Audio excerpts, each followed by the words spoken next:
Bonjour mes amis, première vidéo de 2020, ça chauffe beaucoup sur la scène internationale. Je fais allusion à ces tensions entre l'Iran et les États-Unis.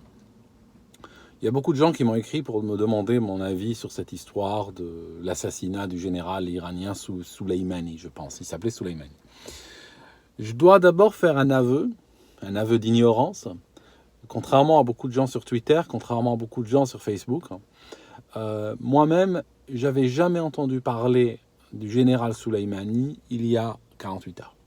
Littéralement, j'ai appris à la même seconde qu'il existait et qu'il était mort. D'accord ? Donc, je ne connais pas sa vie, je ne connais pas son actif, je ne connais pas plein de choses que je ne connais pas de lui. Par contre, il y a un truc qui me frappe quand même, c'est le privilège de l'homme blanc, pour commencer. Et c'est quand même extraordinaire que tu as Trump qui est capable d'envoyer une bombe sur un type. C'était pas en Floride, le gars n'était pas en Floride, il était dans un pays étranger. D'accord ? Il envoie une bombe sur un étranger dans un pays étranger, et puis il le traite de terroriste. Je veux dire, ça c'est quand même un privilège de l'homme blanc. Parce que, regardez, nous faisons des vidéos, moi et d'autres, nous faisons des vidéos sur l'islam, nous critiquons des fois certains aspects théologiques de l'islam. Et franchement, même quand on critique les partis qui incitent à la violence, qui incitent au djihad, qui incitent à l'assassinat, nous devons faire extrêmement gaffe. Parce que le moindre écart est sanctionné. Au moindre écart, on nous bloque. Au moindre écart, on nous traite d'islamophobe.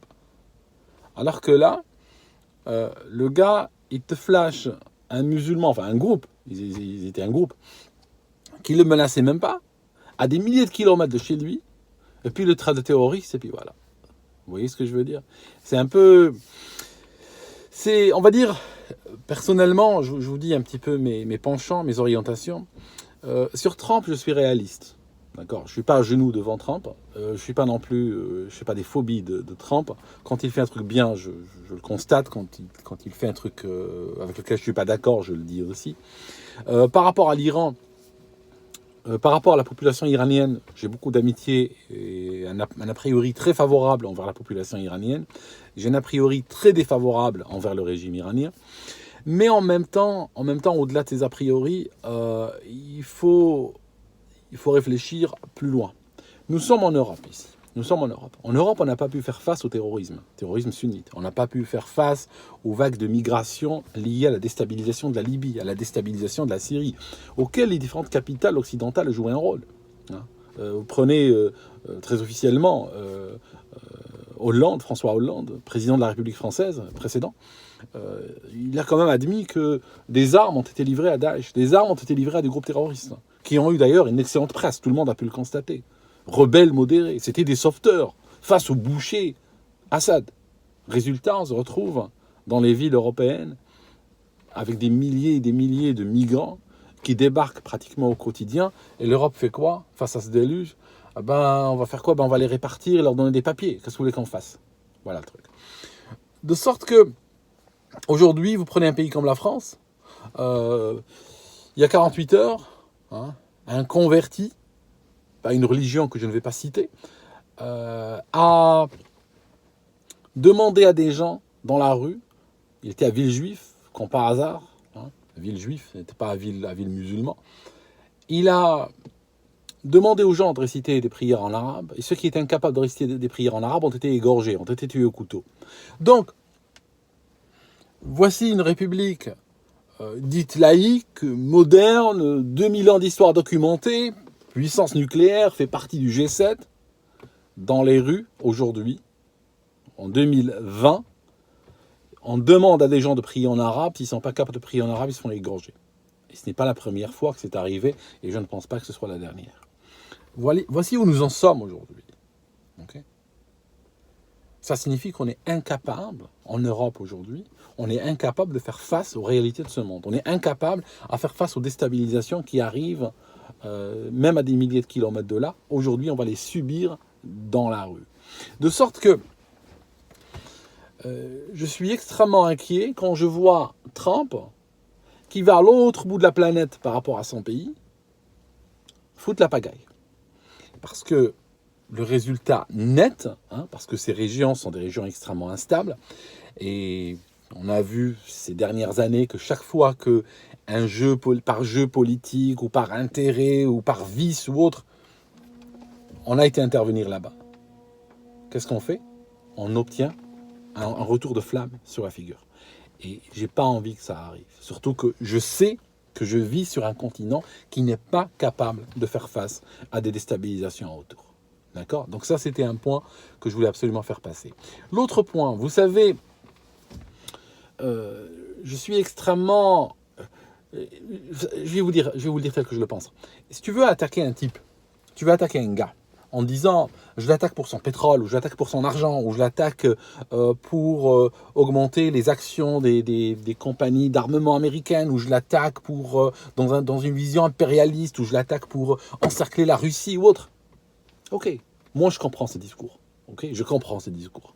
Les humains sont en train de se faire tuer, de tuer les uns les autres. Pratiquement, si tu prends l'image biblique d'Abel et Caïn, Abel et Caïn, ils étaient combien sur Terre à cette époque? Il y avait la planète. Ils étaient 5 ou 6 personnes, bon c'est une légende, mais bon, on se comprend, c'est une image. Ils étaient quelques-uns sur Terre. D'accord? Ils n'étaient pas empilés les uns sur les autres dans des villes où il y a des millions d'habitants. Ils étaient quelques-uns sur Terre. Chacun aurait pu prendre un continent. Non, il a fallu que Caïn tue Abel. D'accord? Donc c'est une image biblique, mais qui nous dit que jusqu'à maintenant, ça continue. Ce que je n'aime pas, c'est quand quelqu'un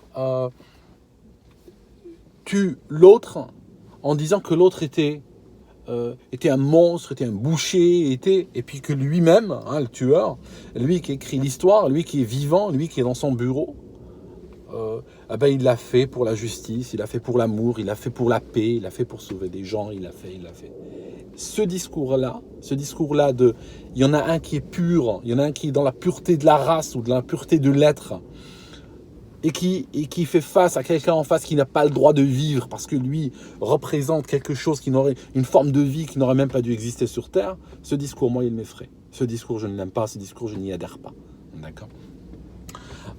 Vous savez, nous sommes tous, pour rester dans les images bibliques, vous savez, nous sommes dans cette région du monde soumis à ce commandement d'aimer l'autre, et d'aimer l'autre en particulier quand il est d'aimer l'ennemi, d'aimer celui qui est pauvre, d'aimer celui qui est vil, celui qui est moche, celui qui est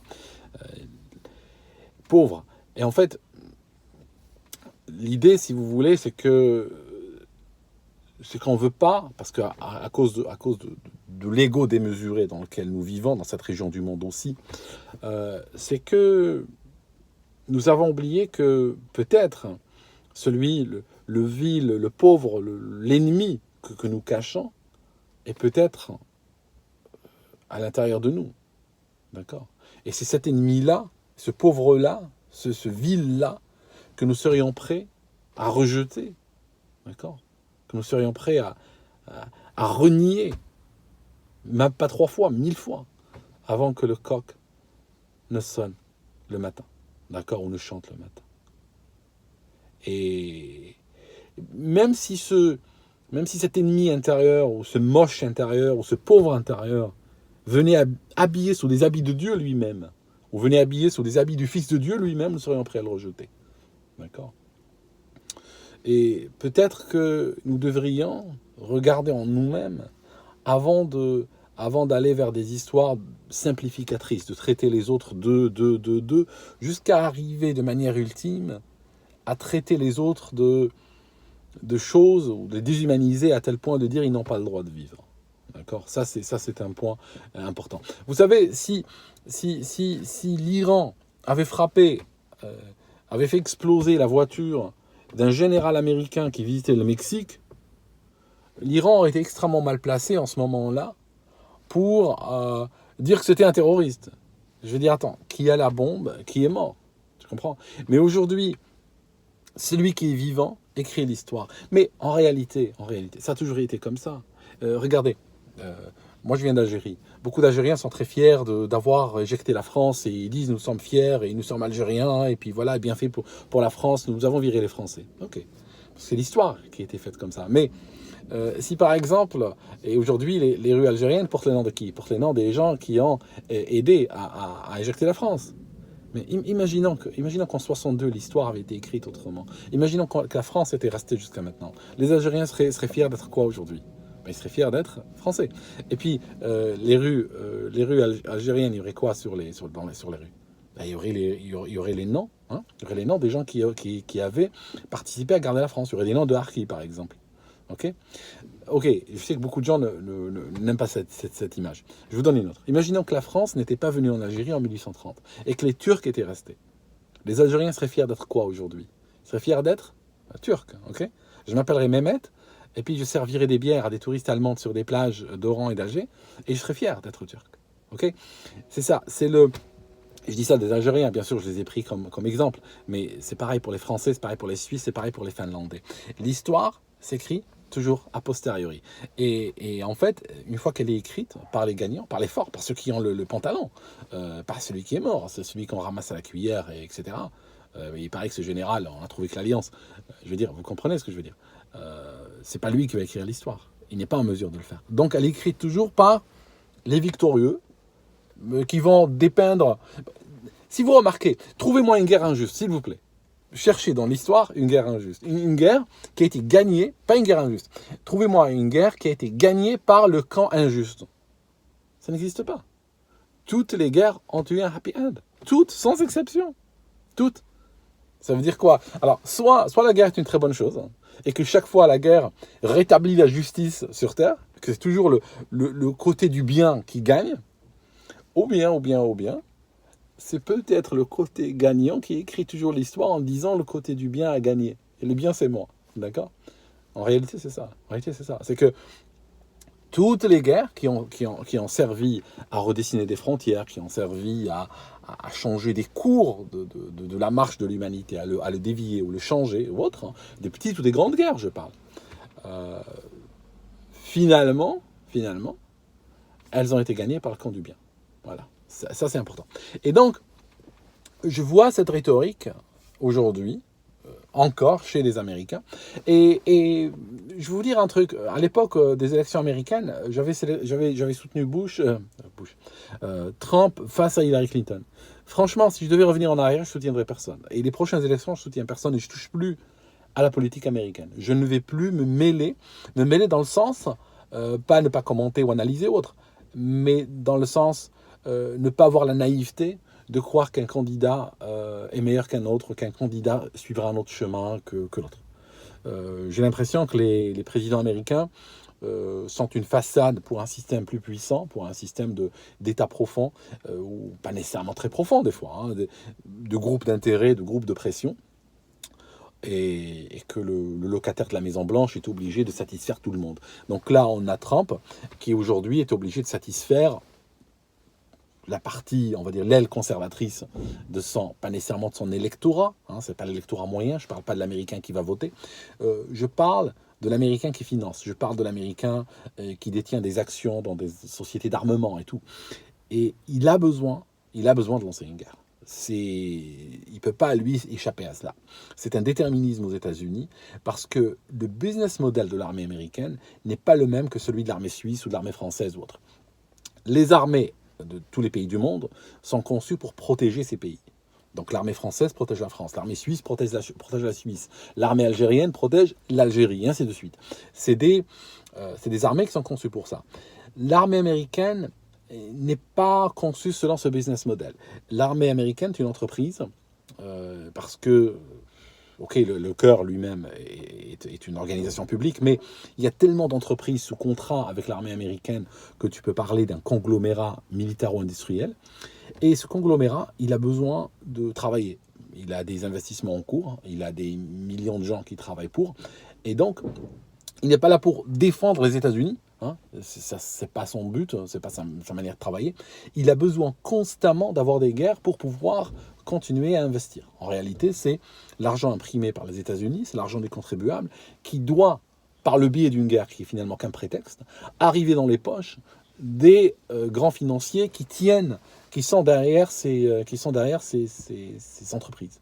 de guerre. Donc, c'est une véritable industrie de guerre. Il y a des gens qui se réveillent le matin pour aller à la guerre, pour aller travailler. Le gars, il va au bureau, il est dans le contexte d'une guerre. Tout le temps, tout le temps, tout le temps. Et ça ne s'est pas arrêté, ça ne s'est pas démenti pratiquement depuis la Deuxième Guerre mondiale. Sans arrêt, une guerre après l'autre, quand ce n'est pas plusieurs en parallèle. Et ça, ce n'est pas une chance, ce n'est pas un hasard, ce n'est pas une malédiction, c'est une politique. C'est quelque chose de voulu. C'est pas, vous prenez d'autres pays dans le monde, ils ont des fois été impliqués dans des guerres, mais ils ont eu des périodes de paix. Et si je regarde l'ancien monde, je ne parle pas d'aujourd'hui, il y a eu des époques jusqu'à un millénaire sans une seule guerre. Mais aujourd'hui, ça devient éternel. Et en plus, si vous regardez, les Américains ont bougé vers un système où ils ont défini des guerres non gagnables. Ça signifie que des guerres sans objectif clair, des guerres avec des objectifs extrêmement vagues, pas précis, où l'ennemi n'est pas clairement défini ou autre. Et en réalité, c'est des guerres qui sont faites pour s'éterniser. S'éterniser. Et c'est beaucoup d'argent, c'est énormément d'argent. L'Américain moyen, lui, l'Américain de base, celui qui a une petite maison avec un petit terrain vert et un drapeau américain devant, lui est conditionné. Est conditionné à donner son enfant, le voir partir avec un joli uniforme, le voir revenir dans une caisse avec un drapeau et une médaille, et puis avoir sa photo au-dessus de la cheminée, ou bien le revoir revenir avec une jambe en moins, un bras en moins, et aller être soigné dans des hôpitaux pleins de rats et tout ça. Il y a eu des scandales énormes sur ces hôpitaux où ils soignent les vétérans. Ou bien le voir revenir peut-être sain de corps, mais pas nécessairement d'esprit. D'accord ? Et ils ont cette malédiction-là au niveau de leur société. Alors aujourd'hui, c'est l'Iran. Demain, ça serait le Tadjikistan, ou ça serait le Liban, ou ça serait n'importe quel pays, ou ça serait l'Égypte, ou ça serait le Maroc, ou l'Algérie, ou le Sénégal. Pour le moment, ils ont trouvé que c'était l'ambiance. Et je veux dire, les pays musulmans sont assez faciles. Hein. Il suffit de les accuser. Quand par exemple hier, le vice-président Pence, le vice-président américain, il a dit que l'Iran était impliqué dans le 11 septembre.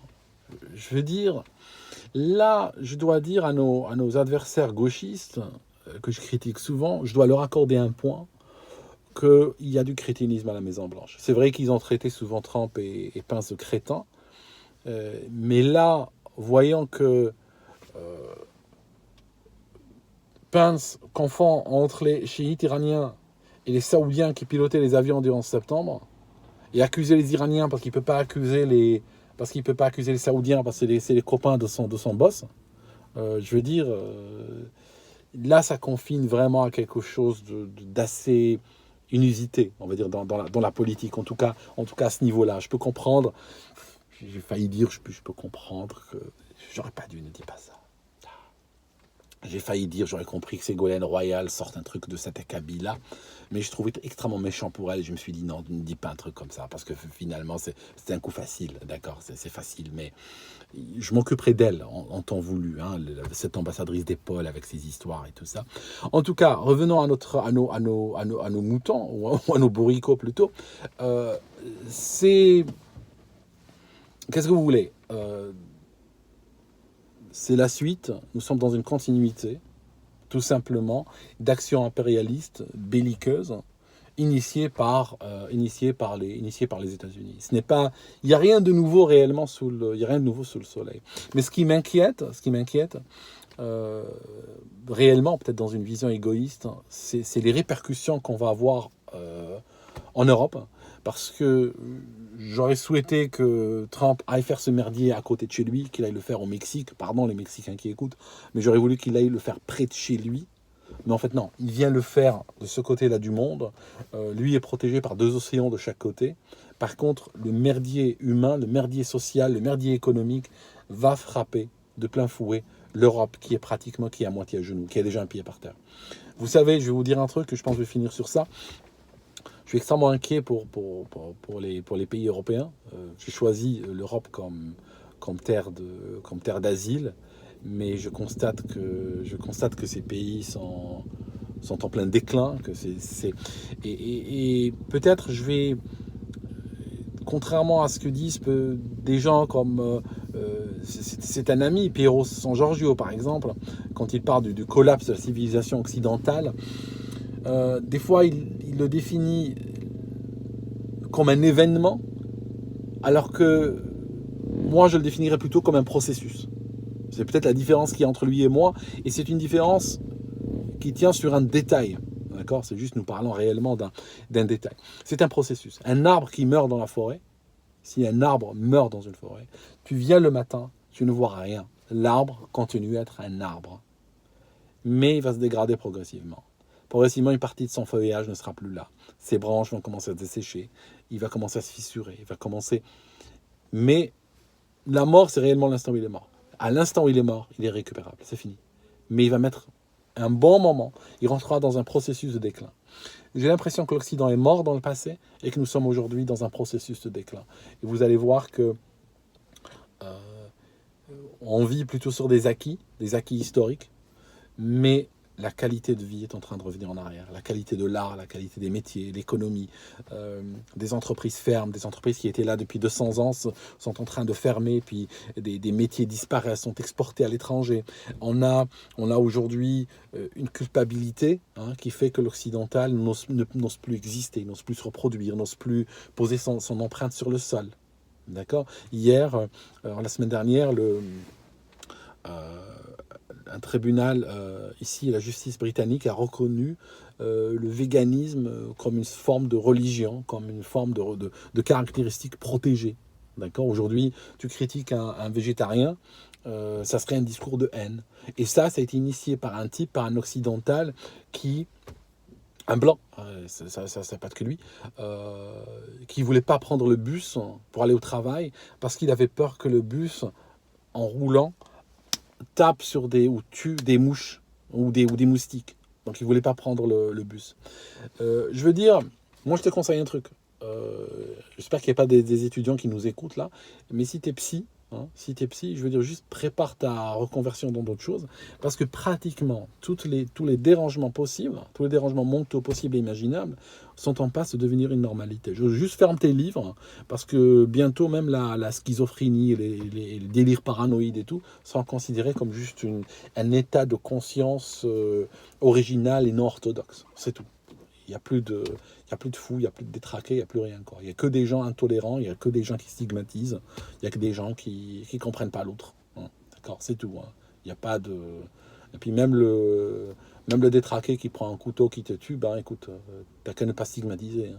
Si tu stigmatises pas, ça n'arrive pas, ces choses-là. Enfin, voilà mes amis, je crois que j'ai tout dit. J'espère qu'il y avait un fil conducteur à cette vidéo parce que j'ai l'impression que ça partait dans tous les sens, mais vous m'avez compris quand même. Parce que des fois, même si on ne comprend pas chaque chose, ou chaque chose, on a du mal à voir où elle s'inscrit dans l'image, mais quand on prend la totalité, on comprend mieux. Je crois que ces choses-là doivent être analysées sous l'angle de la totalité. Il ne faut plus focuser sur un événement en particulier, mais il faut dézoomer parce que quand on te prend un événement comme ça, les médias et tout ont tendance à te le mettre dans la figure comme ça. Tu vois rien en fait, tu vois rien du tout, parce que on va te le mettre sous la figure. Mais je t'invite à dézoomer, dézoom. Prends l'histoire sur une plus longue période de temps et tu vas voir un certain nombre de phénomènes qui se répètent, tu vas voir un certain nombre d'histoires surannées, répétées sans arrêt. Voilà mes amis, je vous laisse et puis je reviens une autre fois.